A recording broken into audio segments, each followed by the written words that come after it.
असा काय गुन्हा केला होता तिने? त्या लोकांनी तिचं काहीही न ऐकून घेता तिच्या चेहऱ्याला काळ. ती तर प्रामाणिकपणे तिचं कर्तव्य करत होती. या समाजातल्या गुन्हेगारांना संपवत होती. पण या समाजाने तिलाच गुन्हेगार ठरवलं रे.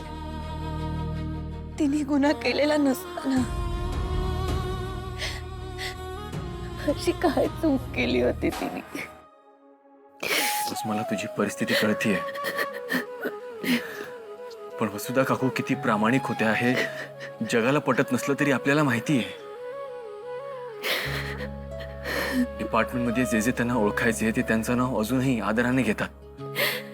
आणि तेच जर तुझ्या स्वप्नात येत आहेत तर त्यांच्यावर झालेल्या अन्यायाची तक्रार करायला नाही, तुला तुझ्या कर्तव्याची जाणीव करून द्यायला ते तुला सांगण्याचा प्रयत्न करतायत की त्या गुन्हेगारांनी फक्त त्यांच्यावरच नाही, त्यांच्यासारख्या अनेक निष्पाप लोकांवर अन्याय केलाय. आणि ते गुन्हेगार अजूनही समाजात मोकार फिरतायत. त्यांना त्यांच्या गुन्ह्यांची शिक्षा मिळायला हवी. वसुधा काकूंना तुझ्यावर पूर्ण विश्वास आहे बॉस. त्या गुन्हेगारांना शिक्षा देण्यासाठी त्यांच्या पोटी जन्मलेली देवी जगत तारिणी स्वतः रणांगणात उतरली आहे. आणि तिच्या पाठीशी खंबीरपणे उभी असलेली तिची टीम तारिणी आहे. मला तुझी घालमेल कळतीये बॉस, पण एक सांगू का, माझी बॉस अशी आव्हानाला घाबरणारी नाहीये.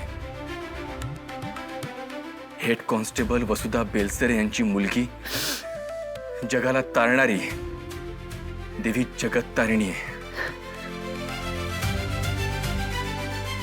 बॉस, आपण आपल्या मिशनच्या शेवटच्या टप्प्यावरून पोहोचलोय. आता आपल्या समोर फक्त आणि फक्त आपलं ध्येय आहे आणि मी तुझ्या बरोबर कायम असेन.